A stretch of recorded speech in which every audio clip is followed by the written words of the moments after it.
आलास? ये ये. आधी जरा शांत बस. मोकळा श्वास घे. आल्या आल्या केळी आणि मोदकांची लाच देऊन तुझ्या मागण्यांचं ओझं माझ्यापुढे टाकू नकोस. किंवा खरं तर यावर्षी काही मागूच नकोस. मागच्या वर्षीच्या तुझ्या मागण्यांचं काय झालं हे देखील विचारू नकोस.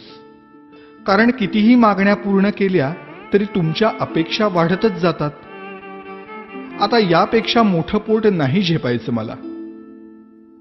त्यापेक्षा असं कर, यावर्षी माझ्याच काही मागण्या पूर्ण कर. बघ जमतंय का? यावर्षी तरी निदान माझ्यासमोर दुसऱ्याचं वाईट चिंतू नकोस. उगीच माझ्या नावाखाली खोटी वर्गणी उचलू नकोस. रात्रभर जागू नकोस. जागलास तरी पिऊ नकोस.